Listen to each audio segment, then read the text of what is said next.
Be wary of spoilers for the following program.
Mushi-Shi. Not your typical action show, with mysticism that's not quite magic, with folklore that's more real than myths, in due part to entities or beings called the Mushi. Creatures beyond our understanding, to the point that the common folk may not even be able to see them. But even if you can't see a Mushi, you can still feel the effects from one, which led to the common need of a Mushi Master, aka a Mushi-Shi. And it is one of these Mushi-Shi that makes the protagonist of our show, Ginko. Part researcher, part doctor, he is a man that comes from somewhere, going to someone, or some why, or something. But that's part of the point. Ginko isn't necessarily the main character. He's just the person who's witnessed all the stories that each episode is covering. In some cases, we see Mushi that Ginko's never seen before. Other times, we see Ginko directly treating patients who have symptoms related to Mushi. Yet there are still a few instances where Ginko can only watch and observe, knowing that it'd be too much for even him to interfere.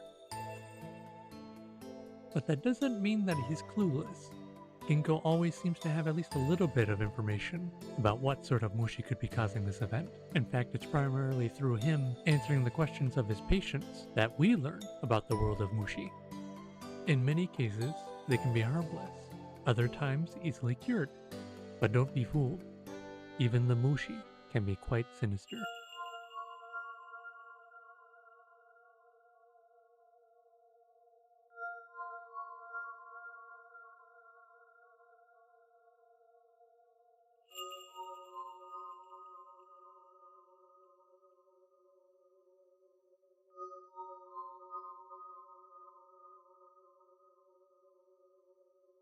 We meet many characters across this show. Some are living their daily lives and through pure happenstance encounter a Mushi.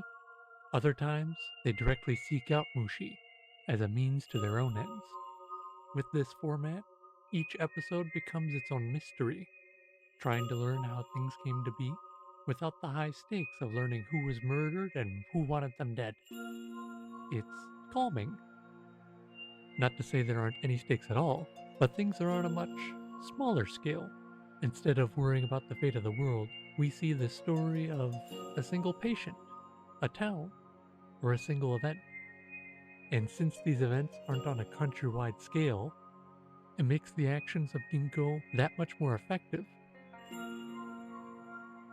making it more important for the viewer to watch what he is doing as he gathers information in order to find and create the right remedy. So while each episode follows this similar formula, the fact that each situation requires its own vastly unique solution keeps us engaged in seeing what each different kind of Mushi is and how we are meant to interact with them if we don't want to be negatively affected. A bit of a side note, the majority of Mushi-Shi is Japanese audio only, but the first season, however, has an English dub. That's noteworthy because I actually like the English dub. To give an example, here's Ginko from the English dub. I'm a Mushi Master, Ginko. And here's Ginko from the Japanese dub. 通りすがりの虫師で銀行ってんですがね。The English dub makes him feel more relaxed and experienced, while the Japanese voice makes him sound more book smart and cunning. Not a super big difference. Honestly, it's up to your preference. And once you get past the first season, it's all Japanese dub anyway. But I keep coming back to the English dub. But it's still up to you. Though to wrap things up, I want to bring up Mushi-Shi's music.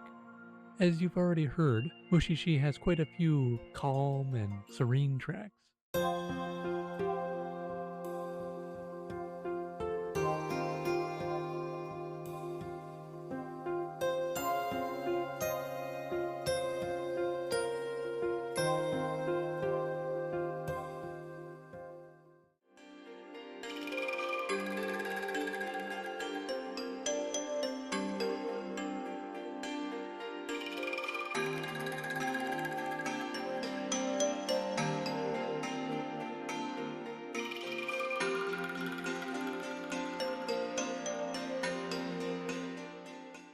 But it's not afraid to get a little creepy sometimes.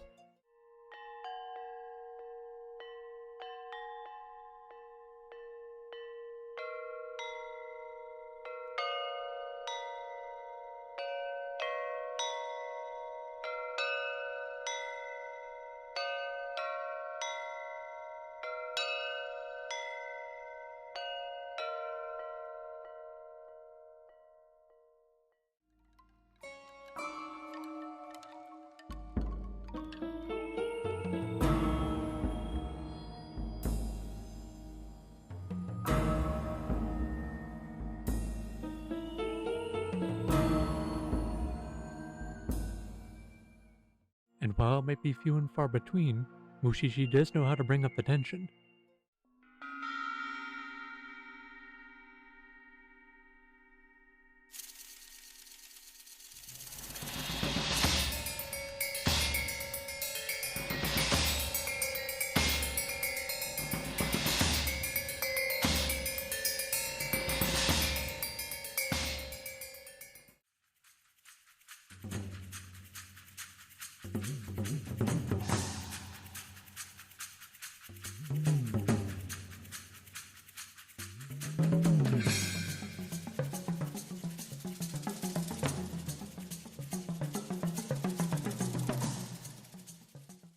All of this combined doesn't really make a super standout show, but it does stay in the back of your mind, making it worth a rewatch every now and again.